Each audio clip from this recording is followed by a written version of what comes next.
با عرض سلام به شما عزیزان، نوید محمدزاده هستم در خدمت شما. امیدوارم که همیشه شاد و تندرست باشید و با مدیریت خوب بتونید بدنی سالم داشته باشید که بدن سالم منجر به روح سالم میشه. در این برنامه میخوام در رابطه با پاهای انسان حرف بزنم. پاها بینندگان نقش بسیار مؤثری در زندگی ما دارن. از نشستن و برخاستن ساده بگیرید تا پیاده روی تا پله بالا پایین رفتن، در واقع تمام فعالیت‌های بشر با اتکا و با استفاده از دو تا پا استفاده میشه. خب برای اینکه پاهامون رو یکم بهتر بشناسیم به چند تا نکته به طور خلاصه اشاره میکنم که ببینید چقدر پاها حائز اهمیت هستن. از نظر علمی اگه بخوایم به پاها نگاه بکنیم، پاها را در اصطلاحات علمی به عنوان لوکوموتیو بدن نام میبرن. همونجوری که لوکوموتیو قطار با اون بزرگی را جابجا میکنه، پاها هم لوکوموتیو بدن هستن، چرا که ما را جابجا میکنن، از یه نقطه به نقطه دیگه میرسونن، فعالیت‌های خود را روی پاها انجام میدیم. به همین لحاظ خیلی حائز اهمیته که مایچه پای ما چقدر تقویت داشته باشه، دامن حرکتیش چجوری باشه. هرچند بازو و شونه و اینا هم هر کدوم اهمیت خاص خودشونو دارن، ولی این پاها هستن که خیلی بایستی توجه خاصی بهشون بشه. برای چی؟ برای اینکه پاها بیشترین قسمت مایچه ها را، در واقع بیشترین بخش مایچه های بدن در پاها قرار داره. از یه طرف دیگه بزرگترین مایچه های بدن در پاهای ما هستن، مثل پایچه جلوی ران، مایچه پشت ران، مایچه های باسن، مایچه خود ساق پا خیلی بزرگن. پس اگه به مایچه های پاها نگاه بکنیم، همشون بزرگ و طولانی و قدرتی هستن. اینه که خیلی مایچه های بزرگی در پاها داریم و به همین لحاظ خون رسانی به مایچه های بزرگ مهمتر و بیشتره و در واقع البته اولویتی بین خون رسانی نیست. منظورم اینه که مقدار خون زیادی بایستی به مایچه های پا بره که بتونن کار بکنن. میدونیم که برای انجام کار بایستی خون به مایچه بره، اکسیژن برسه، مواد غذایی برسه و اون موقع بتونه کار بکنه که کار مایچه هم منقبض منبسط شدنه، چرا که با اون منقبض منبسط شدن باعث حرکت مفصل میشه. خب این نکته اول در رابطه با سایز و تعداد مایچه های پاها و همچنین خون رسانی اونا. و از یه طرف چون دورتر از قلب ما قرار دارن، بیشترین طولان مسیر تقریبا، اینه که قلب ما بایستی با قدرت بیشتری کار بکنه که خون رو به پاها برسونه.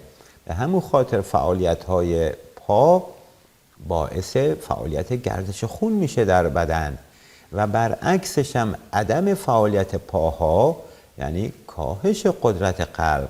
شما برفرض وقتی دراز کشیدید یا نشستین، چون مایچه های پای شما کاری نمی کنن، نهایتا قلب شما نیاز نداره اونقدر کار بکنه. این 2 تا 4 تاست در واقع. وقتی مایچه های پاها کار بکنن خون رسانی زیاد میشه، وقتی کار نکنن خون رسانی کم میشه. اینه که به نکته خیلی مهم دیگه میرسیم و اونم نحوه زندگی ماست که آیا همش در حال نشستنیم یا در حال دراز کشیدنیم یا نه روی پاهامون داریم راه میریم، میستیم و فعالیت های دیگر رو انجام میدیم. پس بر مبنای مقدار فعالیت پاها مقدار خون رسانی شما تنظیم میشه و اون مقدار خون رسانی بالا موقع فعالیت پاها یعنی تنظیم تنفس شما، چرا که برای انجام اون حرکت ها و فعالیت های پاها که دور از بدن هستن، بزرگ هستن، خون زیادی میخوان، اکسیژن زیادی هم لازم داریم. پس وقتی که مایچه پاها رو استفاده میکنیم، اون موقع تنفس ما بهتر میشه، نفس کشیدن ما بیشتر میشه و اون یعنی تقویت شش شما. از طرف دیگه پاها بیشتر از 50% اعصاب بدن رو به خود تخصص میدن. ببینید خیلی نکته مهمیه ها. خب ما میدونیم که برای انجام هر حرکتی معرفت من مچم رو خم و راست میکنم، مغزم سریع از طریق عصب پیام به دستم فرستاد، گفت اینو خم کن، راست کن. الان میگه وایستا. تمام حرکت های بدن بر مبنای دستور و پیام هایی که از مغز از طریق یک سیستم عصبی که مثل یک نوع در واقع برق کشی ساختمون یا برق کشی ماشین در نظر بگیریم، پیام میره و چون پاها بزرگن، در نهایت 50% سیستم عصبی ما در پاها بستگی داره. از طرف دیگه مسائلی مثل بالانس به پاها بستگی داره. شما وقتی راه میرید یه پاتون رو سوینگ میکنین، در واقع روی زمین بلند میکنین، میبرین جلو، میذارین. در طی اون یک قدمی که یه پای شما روی هوا هست، رو شما روی یک پا وایستین. به همین خاطره که افرادی که مسن میشن و تعادل و بالانس خوبی ندارن، که اکثرا هم به خاطر ضعف مایچه های پاهاست، اون موقع قدم های کوچک برمیدارن، اون موقع سرعت پیاده رویشون کم میشه، آهسته تر میشه، یا حتی اونقدر وخیم میشه که سیستم بدن ناچارن یک عصا بگیرن دستشون، و یا بدتر از اون موقع میشه که با یک واکر راه برن. پس ببینید چقدر نقش پاها مهمه. بینندگان عزیز، شما به همین لحاظ نیاز دارید که به پاهاتون توجه خاصی بکنید. اصلا مایچه ساق پا را به طور مثال میگن مایچه پیری. اینقدر این مایچه مهمه. اینه که شما در هر شرایطی بایستی یک سری تمرین‌های خوب برای پاهاتون انجام بدین. اول از همه بایستی به مچ پاتون توجه بکنید بینندگان، مخصوصا افراد مسن. در تمام افراد مسن پاشنه آشیل شدیداً کوتاه و تنز و خشک و کوفته هست و من ندیدم شخصا کسی بالای 60-70 ساله که تاندون آشیلش در حالت خوبی باشه. من تا حالا ندیدم، واقعا این همه بیمار، شاید 20,000 بیمار دیدم در طی این 20 سال، ندیدم تا حالا یک نفر افراد که بالای 60-70 باشن و پاشنه آشیلشون خوب باشه. ولی بدون تردید حتی کسی که با کمردرد و شونه دردم بیاد بالای این سن 60 اینا باشه، من اون کشش‌ها و تمرین‌های پاشنه آشیلم بهش نشون میدم.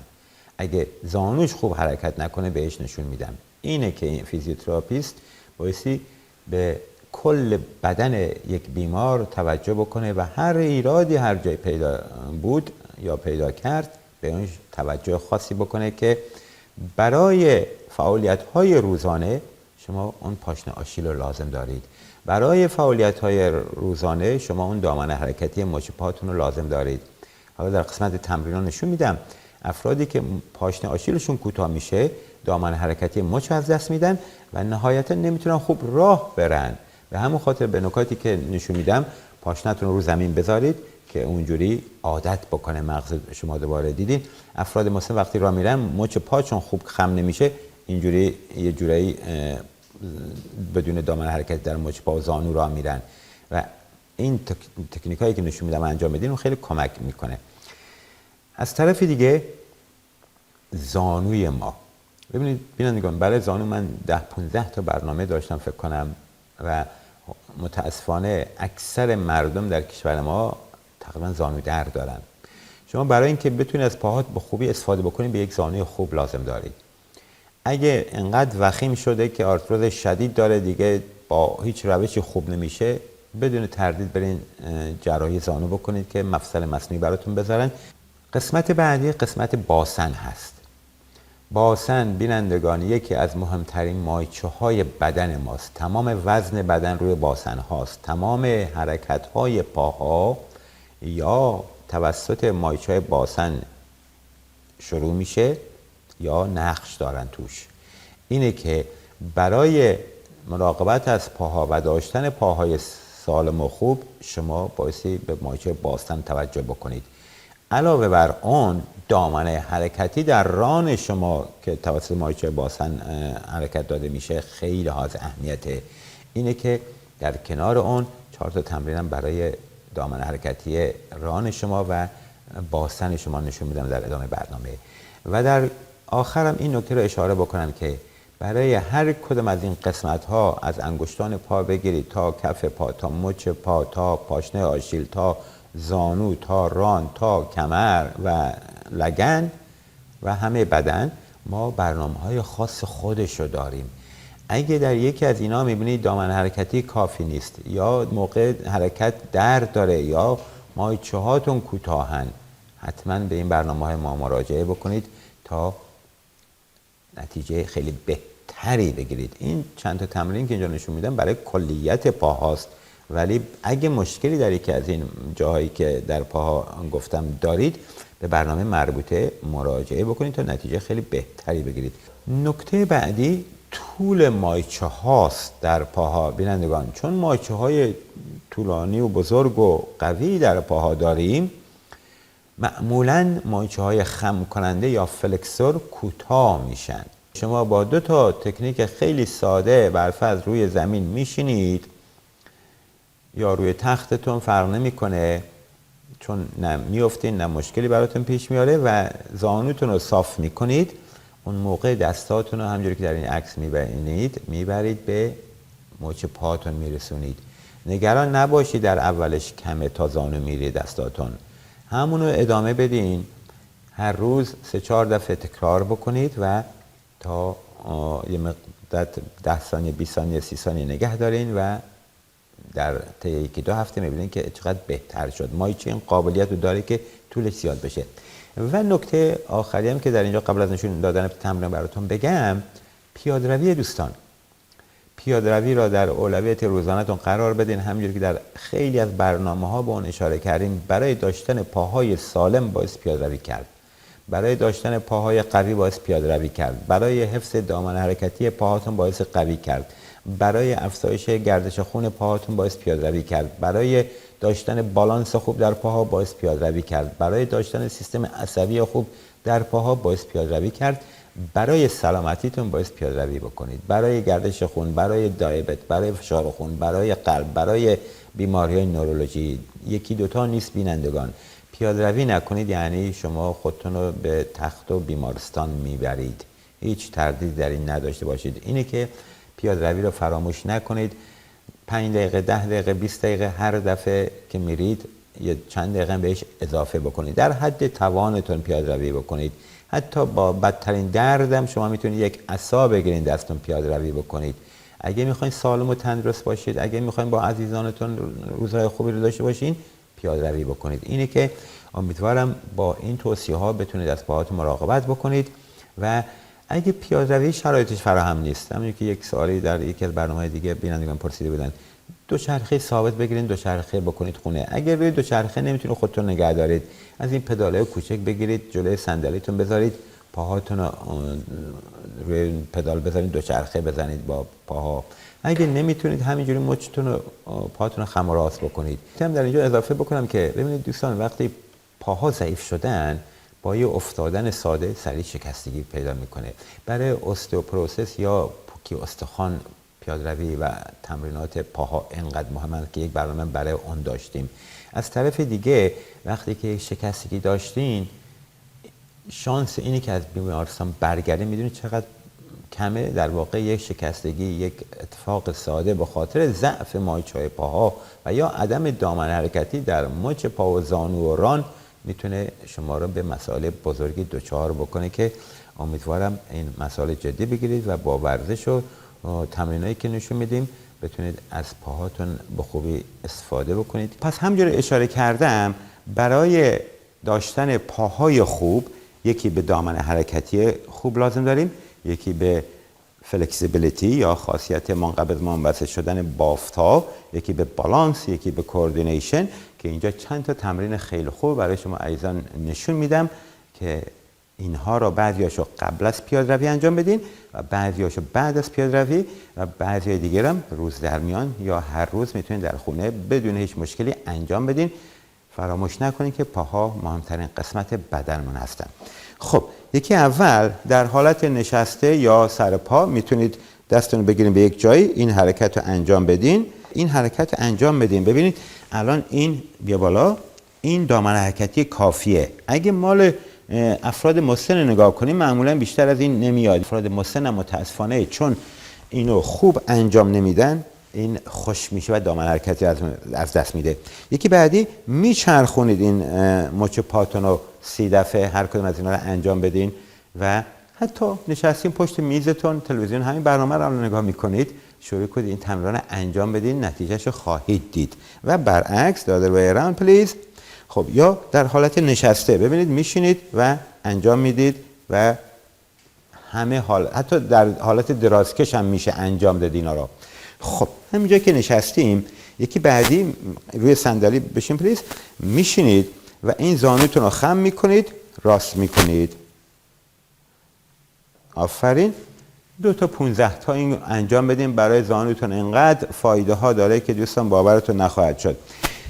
2 تا پا رو انجام میدین بعد بیار بالا همون کارو بکن. حالا نگه میدارید اونجا حدود 30 ثانیه 40 ثانیه. اولش سخت بود 20 ثانیه نگه دارید. الان این مایچه مونیکا پلیز این مایچه به صورت آیزومتریک کار میکنه. تنها مایچه که این پاتون بالا نگه داشته همین مایچه است. برای همون این مایچه خیلی مهمیه دوستان برای تقویت زانو. ببین خسته شد الان خیلی سخته. برای همون تا جایی که میتونی. یکی بعدی بیار بالا و حالا پاتون رو بچرخونید به بیرون. این قسمت داخلی این مایچه را تقویت میکنه که خیلی مؤثره. ببینید در حالت نشسته پشت تلویزیون شما میتونید پاهاتون رو همیشه تقویت کنید. لازم نیست که برین تو جیم و ساعت‌ها تمرین بهش بدین. در یه حدی که بدنتون بتونه خوب بمونه و 4 دفعه که اینا رو انجام بدین بعد میبینید چقدر ساده شده برای شما. بعد یک انکل ویت یا یک وزنه کوچیکی دور مچ پاتون میبندین. یک انکل ویت اگه لازم شد خیلی قوی تر شدین 2 تا ببندین. برای هر پای 20 ثانیه 30 ثانیه نگه دارین و یکی بعدی میبرین پایین میارین بالا و میچرخونین بیرون نگه میدارید که این قسمت hold on please turn out این قسمت داخل تقویت بشه. ببینید به این راحتی شما میتونید مایچه‌هاتون رو تقویت بکنید. خیلی خوب بلند شید لطفاً stand up. یکی بعدی با همین انکل ویت یه 2 دقیقه 5 دقیقه تو خونه راه برین در جا همین کار رو بکنید. مونیکا انجام بده.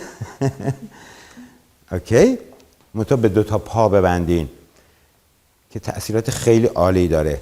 یکی بعدی که خیلی برای شما عزیزان مهمه مایچه turn this way please مایچه ساق پاست و تاندن آشیل. تاندن آشیل در افراد مسن 99% شدیداً کوتاهه و به همون خاطر چون خوب کار نمیکنه و از این طرف هم سن میره بالا مایچه کاف ضعیف میشه. یادتون نره این مایچه رو میگن مایچه پیری. مهمترین تمرینه. دستو میگیریم دیوار یا به یک لبه هر جا شد. Come closer please. Now no face this way. حالا روی پنجه ها میایم بالا و میریم پایین. این تمرین رو روز در میان حتما انجام بدین. 2 تا 15 تا 3 تا 10 تا 3 تا 5 تا 2 تا 5 تا 1 5 تا تأثیرشو خواهید دید بینندگان. این باعث میشه مچ پاتون خوب کار بکنه و وقتی که راه میرید این حرکت رو خوب انجام میدین. یه نکته هم همینجا اشاره بکنم وقتی راه میرید پاهاتون رو خوب خم بکنید بعد این حرکت رو تمرین بکنید. هیل استرایک میگیم. بعد این پا میره جلو هیل استرایک باز با این پوش آف. ببینید تمام این گیت حالا یه برنامه برای این خواهم داشته. پاشنه پاشنه پاشنه پاشنه. اینو یه مدت تمرین بکنید بدنتون اون ریتم درست حرکت کردن رو دوباره یاد میگیره. فراموش نکنید بدن قابلیت یادگیری یا بازآموزی خوب داره. خب بعدن این مایچه رو باید کش هم بیاریم. پس دستاتون میذاریم به دیوار. حالا شو اکیلیس استرچز پلیز. در حالت قدم وای میستید. این پا رو میذارین جلو. اینم یکم عقب‌تر. آفرین. الان رو زانوی جلو خم میشین. ببینید چه کششی اینجا حس میکنید. تمام این آکیلیس که بیاد این 2 تا مایچه ساق پا را انجام وصل میشه کش میاد. برای کششی هم 20 ثانیه 30 ثانیه نگه دارید و دوباره تکرار کنید. سیفه، هیچ ریسک افتادن چیزی برای شما ها نداره، ولی بازم مطمئن باشین دستتون میگیریم به یک جایی. پس دوباره نشون بده مونیکا. next leg please. پس در حالت قدم وای میستید، رو زانوی جلو خم میشین، دستاتون هم به یک جا میذارید. این مچ پای پاشنه آکیلیس پشت پا کش میاد. عالی. خیلی خوب، تانکیو مونیکا.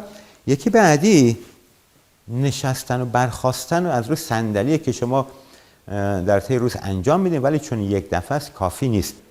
به همین راحتی این تمرین باعث میشه که تمام مایچه های جلوی پا، پشت پا و باسن شما الان کار میکنن. 2 تا 10 تا اینو انجام میدین. کسایی که لازم دارن اولش رو صندلی، اصلا اکثر موقع من میخوام اسکوات یا نشسته برخاستن رو دقیق به بیمارم یاد بدم، از روی صندلی شروع میکنم. خیلیا زانو را میدن جلو، اون کاملا اشتباهه، آسیب زیادی به زانو میاره و فرم طبیعی هم نیست. باسنی که میره به عقب همون مدل نشستن روی صندلی. باز این وزنه رو میگیرین دستتون که خیلی مؤثره. 2 تا 10 تا با این انجام میدیم. مرسی. و تمرین بعدی روی یک پا وای میستین. آفرین. این تمرین در میگم برنامه مختلف نشون داده، مدتی بود برای شما افراد بالای 60-70 برنامه نداشتم، گفتم یک ریویو در واقع مروری بشه برای شماها. کافیه. next one please. change the other side. اوکی. اگه تونستیم بعد 2-3 هفته دستتون بگیریم به یک جایی و چشماتون رو ببندین. کلوز آی مونیکا. اوکی. اینا دوستان هم سیستم عصبیتون تقویت میکنه، هم بافته مایچه ها و 10 ها فایده داره. با 2 تا دستتون زانوتون رو فشار بدین پایین، 20 ثانیه نگه دارین و دوباره برید پایین تاچ توز کنید. یس. ببین ایشون هم کوتاه، تازه جوونم هست، باید راحت به مچ پا برسه دستتون و این مایچه باسن و ناحیه پایین کمرتون کش میاره که خیلی مزایای خوبی داره. خب هموطنان عزیز، این تمرین‌ها رو جدی بگیرید. بدن ما به زودی قبل از اون که تصورش رو بکنیم قدرت و کیفیت بافتا کم میشه و بیمار میشن، آتروفی میشه. بافتی که ضعیف شد نمیتونه حتی شما را راه ببره. چون ببینید برای راه رفتن وقتی شما این پا رو میبرین جلو، از اینجا میاد به اینجا، روی یه پا وایستادین و برای اون شما نیاز به سیستم مایچه‌ای قوی دارین، دامن حرکتی قوی دارین، سیستم عصبیتون باید خوب کار بکنه، پروپریوسپشن شما باید حس عمقی خوب کار بکنه تا شما بتونین همون یک قدم رو وردارین. اگرم لازم شد عصا وردارین و با یه عصا راه برین، همونجوری در برنامه قبل اشاره کردم. خب در اینجا به پایان برنامه میرسیم. امیدوارم که این تمرین رو جدی بگیرید و مواظب پاهاتون باشید، چرا که پاها همونجوری اشاره کردم میگن لوکوموتور بدن، مثل هم لوکوموتیو قطار که قطار رو میکشه، اونقدر پاها از اهمیته. تا برنامه بعد و هفته بعد، شب و روز خوش. خدا نگهدار.